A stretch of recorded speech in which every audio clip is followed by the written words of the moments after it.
네, 안녕하세요. 오늘 저희가 함께 살펴볼 자료들은, 당신이 보내주신 글과 메모들인데요.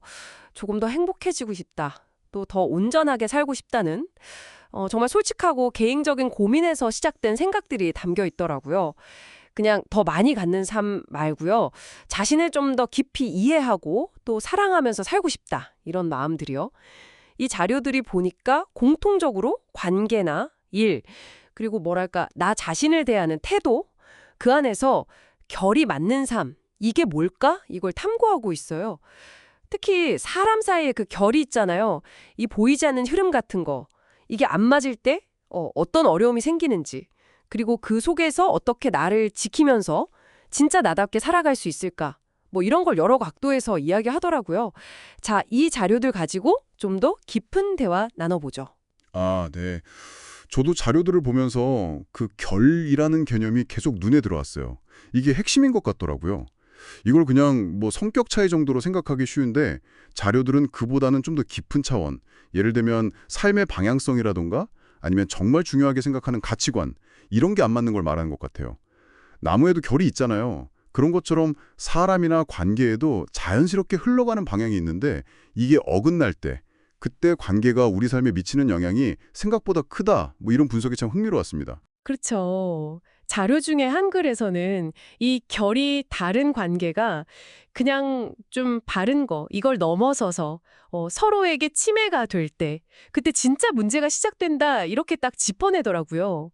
겉으로는 뭐 친밀함, 아니면 우정, 이렇게 포장되어 있는데, 실제로는 한쪽이 다른 쪽의 에너지나 자원을 일방적으로 좀 이용하는 관계가 될 수 있다. 이런 거죠. 가깝다는 이유로 뭐 대가 없는 도움을 계속 요청받고 그러면서 나는 점점 지쳐가는 경험. 자료에도 이런 얘기가 나오고요. 네, 바로 그 지점이에요. 이런 관계의 특징은 진심 어린 소통이 잘 안 된다는 거죠. 내 이야기는 좀 겉도는 것 같고 상대방 말은 또 진위를 알기 어렵고 공감은커녕 계속 요구하고 기대하고 이러니까 감정적으로나 정신적으로 에너지가 바닥나는 거예요. 보내주신 글 중 하나는 이걸 정서적 고립 상태라고 표현했던데요. 혼자 있는 외로움이랑 또 다른 거죠. 관계 속에 있는데 더 깊이 고립되는 경험이랄까요? 심하면 뭐 몸과 마음이 병들고 삶의 방향 감각까지 잃을 수 있다. 이런 경고도 있었고요. 아, 그래서 자료들은 이런 관계에서 좀 거리를 두는 걸 단순하게 도망친다, 이렇게 볼 게 아니라 오히려 적극적인 방어다, 또 자기 보존이다, 이렇게 봐야 한다고 강조하는 것 같아요.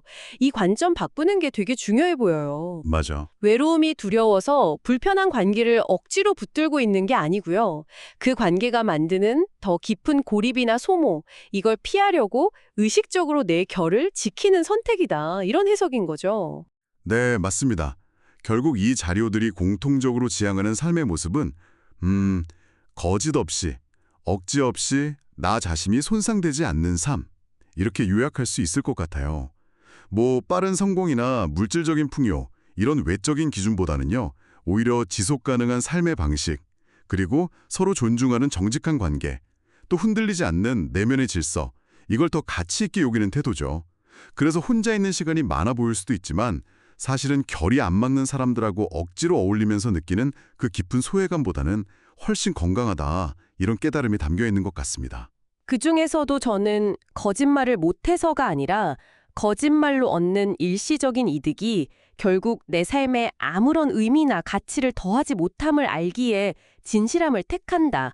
이 구절이 참 와닿았어요. 아, 네네. 여기서 진짜 흥미로운 건 이게 그냥 뭐 도덕적이거나 착하게 살려는 노력 그 이상이라는 거예요. 네. 오히려 이렇게 하는 게 나를 건강하게 아끼는 길이고 더 나아가서 다른 사람하고도 진실하게 연결될 수 있는 어떤 내면의 공간, 뭐랄까 여백 같은 걸 만들어주는 실질적인 힘이 된다. 이런 통찰이더라고요. 종합해보면 오늘 살펴본 자료들은 결국 자신의 고유한 결을 지키며 사는 것, 이게 소모적인 관계에서 벗어나서 진짜 행복, 또 내면의 평화를 찾는 핵심적인 방법이라는 걸 여러 각도에서 보여주는 것 같습니다. 겉으로 보기엔 때로 좀 외로워 보일 수도 있겠죠. 하지만 실제로는 나 자신과 타인, 모두를 병들게 하지 않는 훨씬 단단하고 건강한 삶의 방식이라는 겁니다. 자신을 지키는 것이 어쩌면 관계를 지키는 길이 될 수도 있다. 뭐 이런 역설이랄까요? 혹시 당신의 삶에서도 결이 맞지 않아서 유독 힘들었던 관계나 경험 이런 게 떠오르시나요? 혹은 앞으로 당신이 지키고 가꾸고 싶은 당신만의 삶의 결은 어떤 모습일까요? 오늘 이 깊은 탐구가 당신의 일상에서 잠시 멈춰서 스스로에게 질문을 던져보는 작은 계기가 되었기를 바랍니다. 오늘은 여기까지 나누겠습니다.